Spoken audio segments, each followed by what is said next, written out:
Hi, welcome to today's thought for the day. My name is Dom. How are you doing today? How are you bearing up? Do you feel that life is treating you well, or are you really bogged down with things? For me, I've been finding things really tough, and there's been various things that have knocked me, things that have been going on a long time, including this pandemic. It feels like it's going on for so long, and with announcements that it could be these lockdown measures could be going on for quite a while. Yeah, it's hard to keep going. In the midst of all this, God has been really speaking to me from a story that occurs in 3 out of the 4 of the Gospels. It appears in Matthew, Mark, and Luke. And it's the story of the woman who had been bleeding for 12 years. 12 years this lady had been suffering. And she approached Jesus to be healed. This lady had been bleeding for 12 years, and in that sense, in that community at that time, she would have been completely ostracized. She would have been declared unclean. She would have been isolated. She was desperate.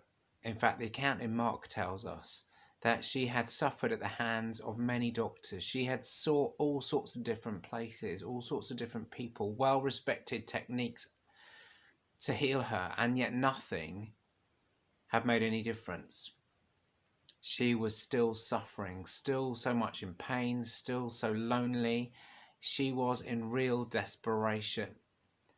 And so when she heard this man Jesus was in the area and able to heal, she thought, I need to be there. I need to go. And in fact, as it records in those gospel passages, it says she's felt, if only I could touch his clothes, if only I could reach out and touch him, then I would be healed. There's a painting by Simon Dewey that captivates this so well. You'll see it here on the screen. It just so captivates her desperation, her longing. She realized that actually all the other options, all the other strategies, all the other techniques, all these experts, none of them could do anything for her need.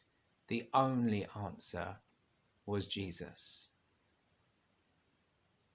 I don't know where you're at the moment, but that's how I'm feeling. I'm feeling that the only answer is Jesus. He's bringing our gaze back to him. He is our rock. He is our savior.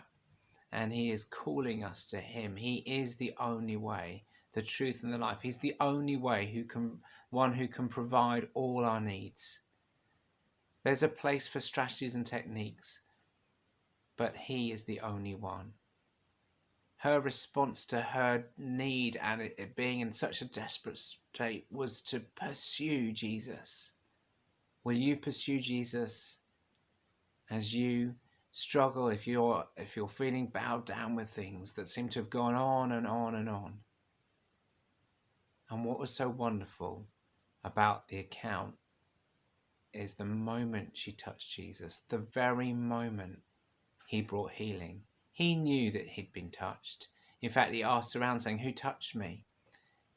And when he when he meets this lady and she tells him what had happened, he says so beautifully, "Go in peace. Daughter, go in peace." He was declaring, you belong. You are special. I have seen you. I've heard you. I feel for you.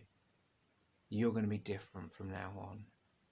He says that to you and me today. When we reach out to him, he says, son, he says, daughter, go in peace. Your life will be transformed. So during these difficult times, I just encourage you, as I'm doing, to reach out to him, to reach out, to make that choice. I'm going to put my trust in Jesus because he is the only one who can see us through. Take care. Goodbye.